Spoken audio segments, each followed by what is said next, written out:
In 1965, there was a sensational best-selling book, the New York Times best-selling list that was published. The man who wrote it was a Jew by the name of Hugh Schonfield, and it was called The Passover Plot. In it, he asserted that Jesus Christ was not deity, he was not the Son of God at all, but instead, Jesus himself plotted to make it look like that he was the Messiah from the Old Testament. However, things went awry when a soldier with a spear pierced his side on the cross. Jesus did not die, and Jesus did not resurrect from the grave, and that's where Hugh Schonfield left it. In this series, we're going to notice that there was indeed a Passover plot. But the plot was, of course, hatched by the Jewish Sanhedrin Council, the Jewish leadership, the deep state of the Jews.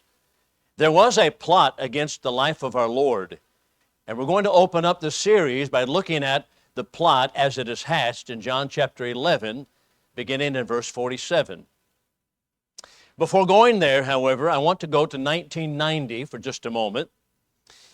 And a call came to the Israel Antiquities Authority in the city of Jerusalem from a construction crew that was outside the city. The construction crew had, of course, they were building roads through what was called a freedom forest, and the construction crew regularly would contact the IAA, the Israel Antiquities Authority, if they came across something in their excavating process. Upon this day, they did indeed discover a cave that was interesting because as they broke through the top, they were able to see deep down in a cavern, and it looked like different boxes were inside of the cavern. So they called the IAA, and they sent out one of the Jewish authorities by the name of Zvi Greenhut. Greenhut came out to the site. He said it was a regular routine call, but when he looked into the top of the cave, the breakthrough that the construction crew had made, he noticed different boxes, but they were not simple boxes. They were actually bone boxes that were made of porcelain. These bone boxes measured approximately 2 feet long, 1 foot wide, and 1.5 feet deep. That would come from the time of the Second Temple period, he noted. The Second Temple period was the time when our Lord lived. It ended at 70 A.D. And the practice of the Jews during that period of time was that they put bodies in tombs, and after a year or so, after the flesh had decomposed, the family was enabled to go inside the tomb, gather the bones out of the tomb, and put them in a bone box, which was called an ossuary. Consequently, Greenhut discovered these different ossuaries inside this cavern. And the cavern was located just south of Jerusalem, the old city walls, really in the corner of the Valley of Hinnom, where nearby was also a place that was called the Hill of Evil Counsel, where it was supposed that Caiaphas, the high priest, had his home. But the interesting thing that Greenhut discovered regarding these ossuaries or bone boxes was several of them were ornately carved, which indicated a family of great wealth. And on one of them, no less, was this inscription: Yosef, that is Joseph ben Caiaphas, Joseph, son of Caiaphas. That was, according to Josephus, the very name of the high priest, who was a Sadducee, who presided at the trial of our Lord. His name was Joseph, but he took the name of his father, Caiaphas. And here is the bone box, Zvi Greenhut realized, that contained the bones of one Caiaphas who presided at the trial of our Lord. Fascinating detail. He said it was no ordinary discovery. And here's a picture of the bone box, the ossuary of Caiaphas, where Caiaphas' bones still are. That takes us to the Hill of Evil Counsel. This is where Caiaphas has not only his home, but he also had a palace. As was read in your hearing a few moments ago by Brother Bruce, it was a palace, Matthew 26, 1 through 5. And that was where one of the informal gatherings were held as they plotted during the Passover feast to arrest and murder our Lord Jesus Christ. We're not certain that the meeting that occurs in John chapter 11 and verse 47 occurs at the Hill of Evil Counsel at his home. But we are certain about Matthew chapter 26, 1 through 5, for we are told specifically in so many words that they gathered at the palace of Caiaphas the high priest. So let's go to John chapter 11 and notice at the Hill of Evil Counsel, John 11 and beginning in verse 47. Here the inscription in the New Testament reads this, that the chief priests and the elders were gathered together. They gathered a council. The word council is in the Greek word Sanhedrion, which is the word Sanhedrin. The literal reading of the text is, the Sanhedrin has called together a meeting. Evidently, it's an informal gathering. It was one for recommending the death of Christ, as we will see. The Sanhedrin Council dates back, some say, to the time of Moses. In Exodus chapters 17 and 18, Moses has convened a gathering of 70 elders of the Jews, and he himself presided as the chief of that, or the president of that council. He was called the Nasi. The council was a group of 70 Jews, elders, leaders of the Jewish nation. And so the Sanhedrin Council evidently goes back to the time of Moses. Others say, no, that it really only dates back to the time of Ezra. For Ezra had also a council of 70 Jews, leaders of the Jewish nation, and he himself presided as the Nasi. But what we do know for sure, for certain, is the fact that the Sanhedrin, or the Sanhedrian Council that is mentioned here in John 11:47, indeed dates back at least 2 centuries before Christ, where secular history coincides or intersects with biblical history and shows us that the Sanhedrian Council met and they organized and they led the Jewish nation.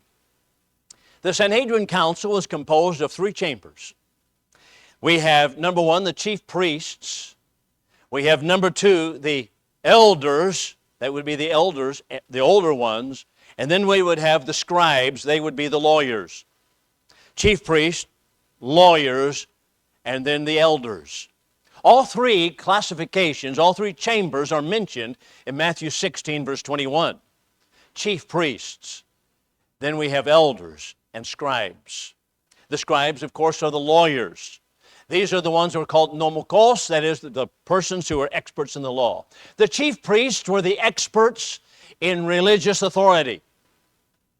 The scribes, the lawyers, were the experts in legal matters. And then you have the elders, who were the patriarchs of the entire chamber, those who had served so long. So here is the Sanhedrin Council beginning to gather.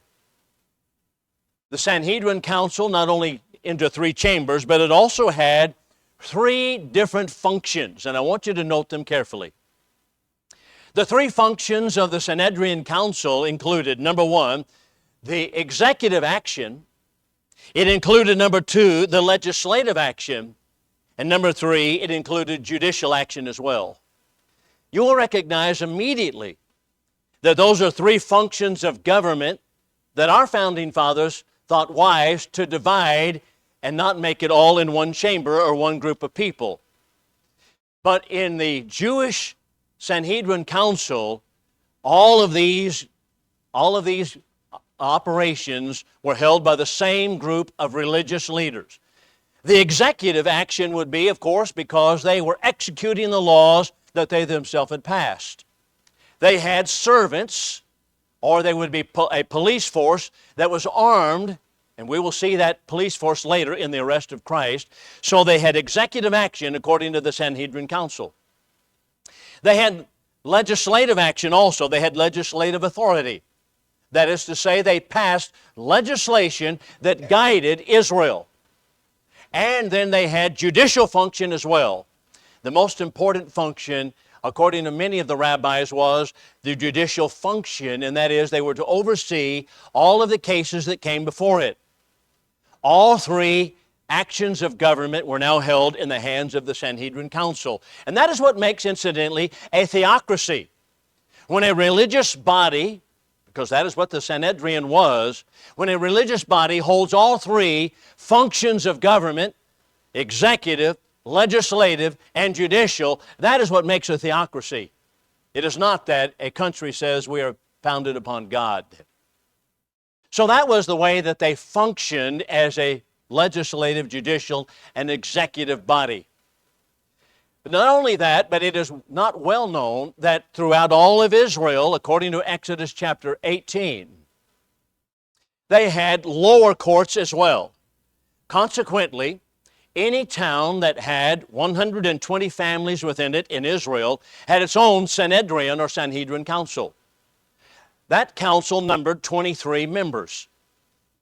If any town was less than 120 families, there was just a village, and they would have a Sanhedrin council of only 3. In Jerusalem, there was a lower court also, a lower Sanhedrin council. It numbered 23 members. That means that, according to Exodus chapter 18, there was a pyramid of authority that the people had amongst themselves, different Sanhedrin councils in every community, depending upon the size of the community, depended upon the size was also the Sanhedrin Council. And it stepped itself up all the way to the junior Sanhedrin Council in Jerusalem. This council, meeting here in John 11:47, is what is called the Great Sanhedrin, and that is the Supreme Court of the Jews. It is noteworthy also that the lawyers in it were also the ones who sat on the judicial bench. They did not have a law system as we have, that a lawyer would stand before the council and defend a defendant or prosecute.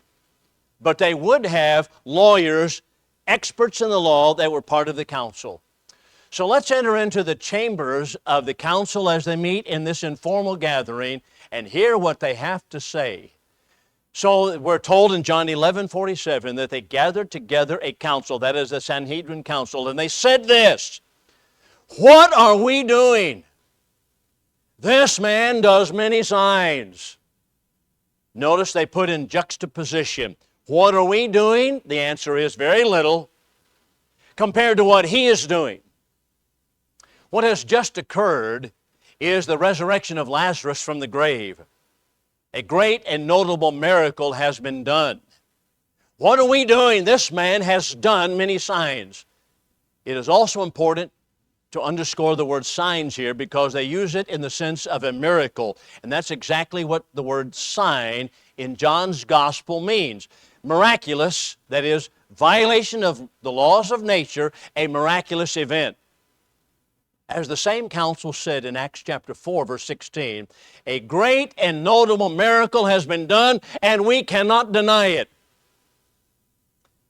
It is also instructive to us to examine this, that miracles showed His deity, showed His identity, our Lord's identity, but a miracle not only addresses the heart of the head of an individual, but the heart of an individual or the willpower of a person or persons. Consequently, they're not denying that miracles have been done. But the miracles have an impact upon their heart, and their hearts are hardened, and they refuse to confess what the miracles actually told them, and that is that He is the Son of God. It's the same thing today. The evidence of the New Testament is very clear regarding the deity of our Lord. And yet so many people rebel and reject Him because of the hard-heartedness that they have engulfed. That's exactly how they are, but they recognize it is noteworthy, a miracle has been done. They even make this comment. They said, this man, the wording that they use is remarkable. You notice in the text it says, this man, this person, and the word is this fellow, this fellow. That's a backhanded way to speak about our Lord. This fellow is doing many signs. What are we doing? The answer is, of course, nothing. Then they say, if we let Him thus alone, all men will believe on Him, and the Romans will come and take away both our place and our nation. How telling is this? How telling is this? We have, number one, the idea that it is their political power that they are defending. Do you recognize something here? We have an interesting comment that is made, or an interesting parallel, perhaps I should say, regarding what we call a deep state. That's exactly how they're viewing it. They're not saying we're going to, or the nation of Israel is going to lose the Sanhedrin Council. No, how do they put it? We will lose our place, our nation. This is ours. In John chapter 7, the same council had sent forth their officers to arrest Christ. The officers came back empty-handed. They said, the Sanhedrin council asked them, why did you bring him? They said, never did a man speak this way. Now listen to what they say. Are you also led astray? Have any of the chief priests and Pharisees, have they believed on him? Now listen to this. And this rabble that knows not the law are accursed. That's speaking about their own people. You see this elitist idea? Elitism. Same thing we're seeing in our own government, this elitist idea. The people out here that are garbage. The people out here are the low scum of the world. These are the people that they want to rule, and they say they don't know any better. We are going to lose our place and our nation. It's all about themselves. It's all about political power. That's exactly what's going on here. But one of them, being high priest that year, his name is Caiaphas, stands up and says, you don't know anything at all. Nor do you take account that it is expedient for you that one man should die for the people, the whole nation should perish not. Caiaphas came from a Sadducean wealthy background. The Sanhedrin Council was composed primarily of Pharisees. They were the most numerous in all of Israel. Those are the ones from whom the scribes came, the lawyers, the nomikos, the lawyers, ones seeing about the law, the nomos, the law. They were the ones, the lawyers, but the Sadducees were the theological liberals of the day. They're the ones that we might call the deep state. They were exceedingly liberal. They did not believe anything past the books of Moses, past Deuteronomy. They did not believe that man lived after death. They believed when you die, you're dead all over. Theological liberals of the day. Caiaphas came from that family, and we'll meet his father-in-law in a lesson later, Annas or Hanan. The theological liberal stands up. Now, Josephus makes an interesting comment. Josephus himself tells us that the Pharisees had a brotherhood. The Pharisees were all brethren with one another. They treated one another as comrades. But the Sadducees, now this is the word that he uses, they spoke violently and discourteously to one another. Now, how is that the case? Because they are the scholars of the day. They look down their nose at everyone else, and we see that coming out clearly right here in Caiaphas' words. You don't know anything at all. How discourteous, demeaning can he be to his own fellow Jews? You don't know anything at all. Nor do you take account that it is expedient for you, it's best for you, that one man should die for the nation, the whole nation should perish not. Joseph Fletcher in the 1970s wrote a book called Situation Ethics. He could not put it any better than did Caiaphas right here. Situation Ethics. And did you note that Caiaphas put up two alternatives? Number one, we're going to lose the nation. That would be our place in our nation. Or number two, we need to get rid of this man. We need to kill this man. Those two alternatives, that's a false option, isn't it? He sets it up just as so many people do with a sleight of hand and subtlety, as if to say there are only two options before us. Are there not other options? How about believing on him? How about also, as Gamaliel would later say in Acts chapter 5, let's let it go, and if it's of God, then it will be progressing. But if it's not of God, it will fail on its own. How about that? No, he sets up two options. Either we're going to lose the nation, or we're going to have to put this man away. That's the options that he set up. knowing, of course, wickedly his design to get the entire Sanhedrin council to opt for killing the Messiah. But now we have one of the most fascinating details in all of the New Testament regarding prophecy. And it's written by John as a footnote, more or less, on what Caiaphas just said. Listen to what John says. This he said, not of himself, but being high priest that year, he prophesied that one man should die for the nation, and the whole nation should perish not. Rarely has history seen a prophecy, an inspired statement that is so radical as this one, because Caiaphas' heart was black, his designs were wicked and evil, he was out for murder, and yet God orchestrated his wording so much so that even though he intended it this way, God intended it this way.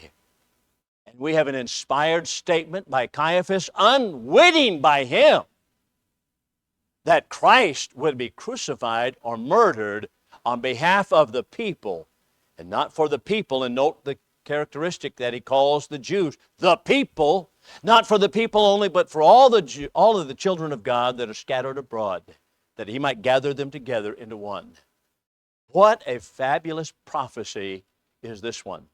Now, a couple of things that we need to note. Besides the fact of the great inspiration with which Caiaphas spoke, even though he was not knowing about it, unwittingly, not cooperating with God, but he spoke it that way anyway. But note this. In any system of jurisprudence, whether we're talking about the ancient Babylonians, the ancient Egyptians, the ancient Assyrians, the Greeks, the Romans, or the Hebrews particularly, the very core of jurisprudence is that judges should be what? Neutral in their decision making. Right? That's how judges are to be neutral. We see here immediately that they have disqualified themselves by Jewish law from being any kind of neutral judge in a case regarding Christ, because their plot is to arrest him and kill him.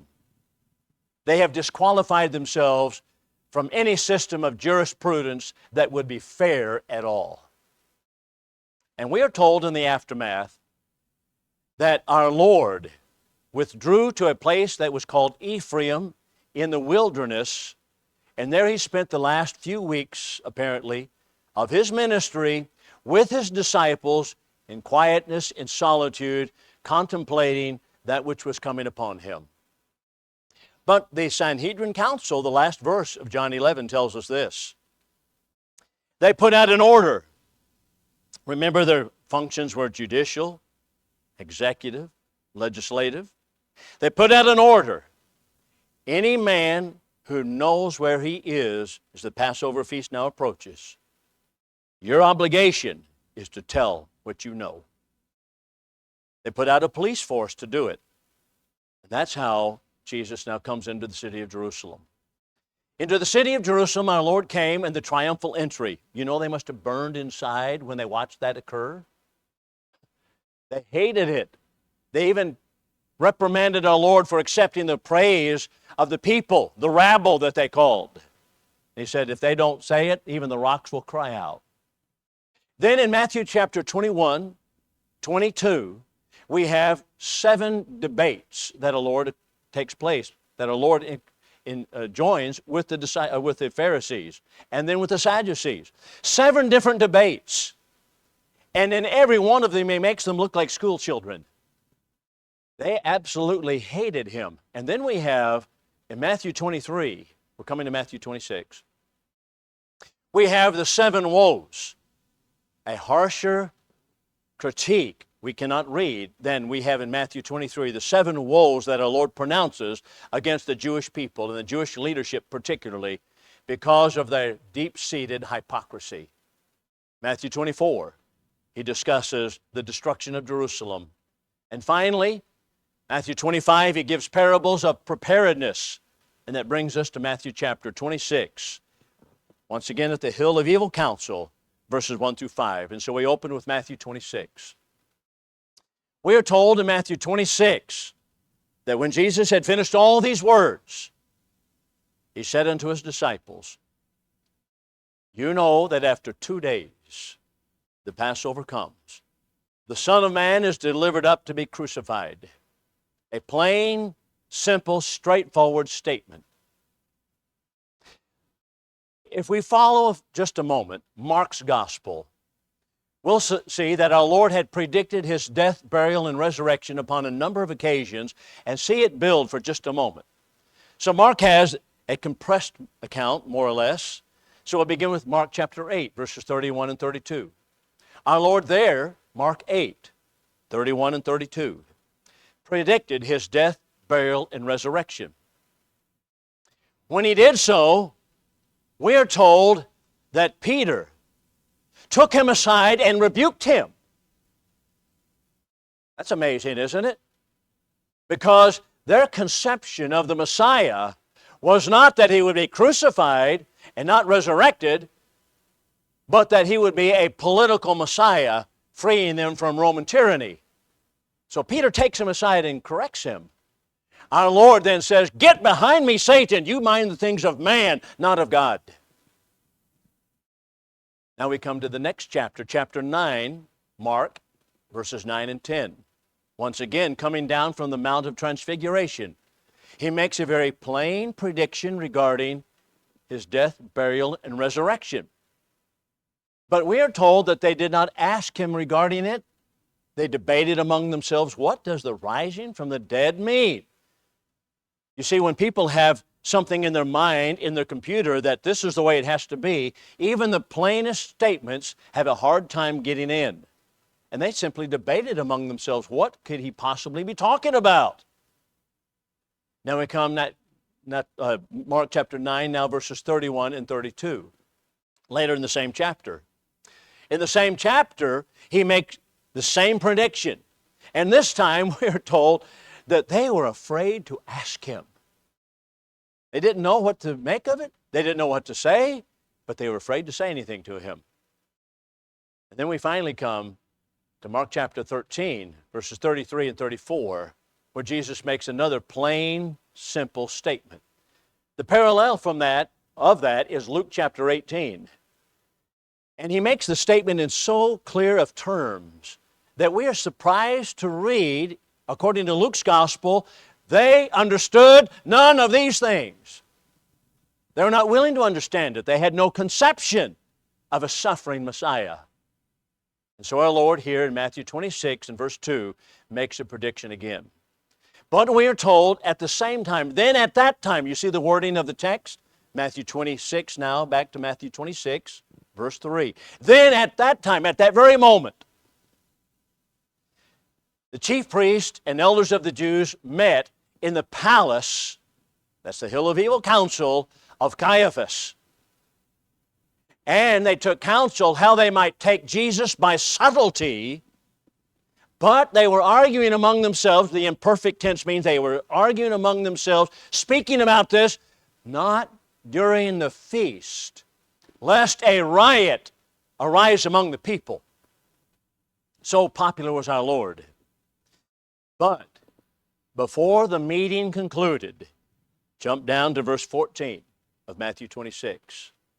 They had someone come to the door, and their wickedness knew no bounds of glee. There was no one else but one of the insiders of our Lord, Judas Iscariot. Judas, his father's name was Simon. Iscariot is the Hebrew word. Ish means man. Kerioth means he's a man of Kerioth. Kerioth is a village in Judea. He was the only apostle that was from Judea. The rest of them were from Galilee. Judas Iscariot, Judas, man of Kerioth. That's what Iscariot means. Ish Kerioth. Judas Iscariot comes to them and says, what are you willing to give me? And I will deliver him unto you. They weighed unto him 30 pieces of silver. And from that moment, he sought opportunity to deliver him unto them.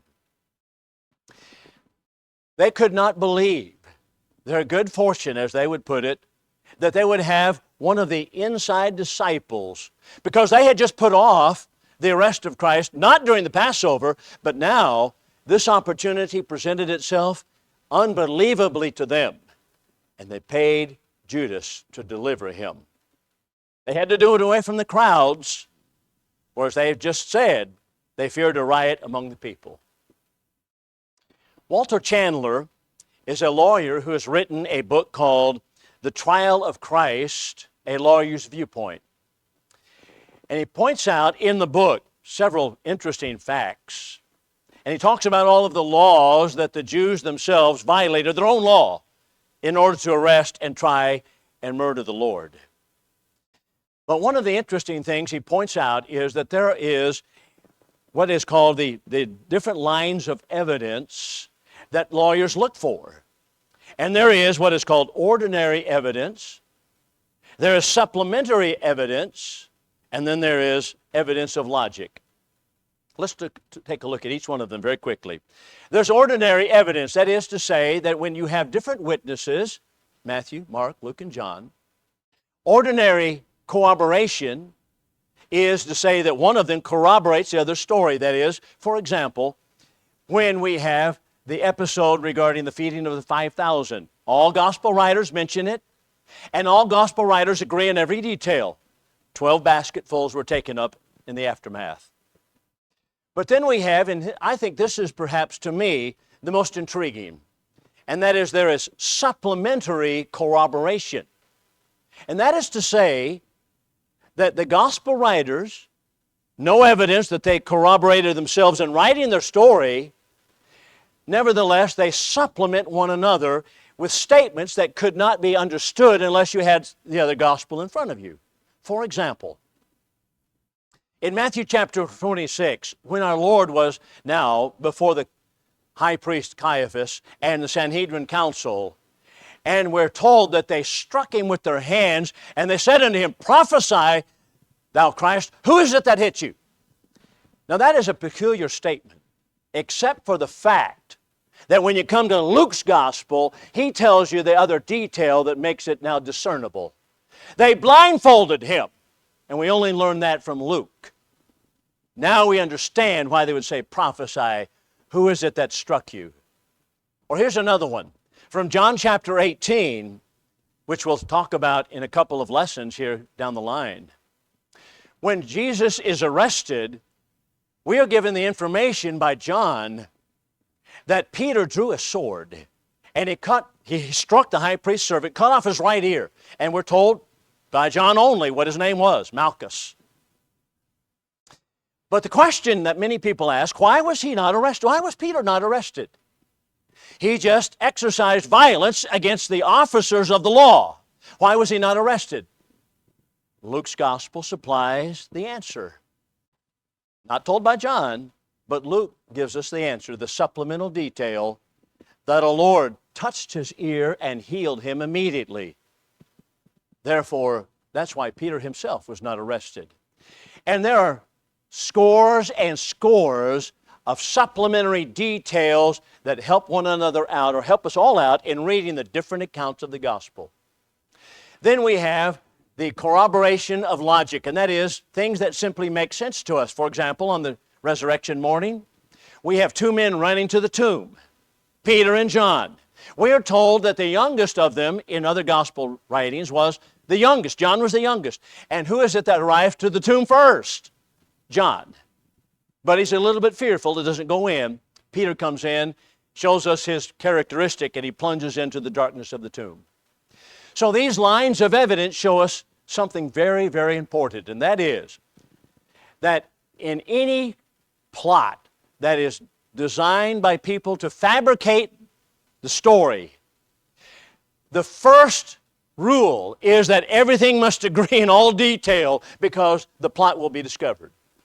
But the differences, even discrepancies, as Walter Chandler calls them, the lawyer says, these differences show us that there's no corroboration between the writers, but that the writings themselves are true simply because of the corroborating evidence that we have. Isn't that a fascinating detail? Thinking about from a lawyer's standpoint.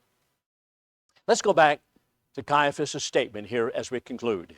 In John chapter 11, he insisted that Christ should be murdered. But this he said not of himself, but being high priest that year, he prophesied that Jesus should die for the people, not for the people or the nation only, but that he might gather into one all the children of God that are scattered abroad. Here we have the grand prophecy from the lips of Caiaphas himself that Jesus Christ not only died for the Jews at that time, but he died for you, he died for me, he died for all the people, the children of God that are scattered abroad, are those who are disposed to obey the gospel. Those who are disposed to examine the evidence openly, clearly, and see exactly that what we read is true. And we have the veracity of the gospel. We have a great prophecy regarding Christ, even from the lips of Caiaphas himself. The lesson is yours, and we want you to obey the gospel because we have a case here of the resurrection or the death, burial, and resurrection of Christ. We have the corroborating details that show us that it is absolutely true in every respect. Brother Foy Wallace Jr. used to say this in the pulpit. He said, the Bible has been an anvil upon which many a hammer has been worn out. And that's exactly right. We have the truthfulness and detail in every respect regarding the death, burial, and resurrection of Christ. If you need to make your life right with God, right now, while we stand and sing, we ask you to come to the front while we sing the song.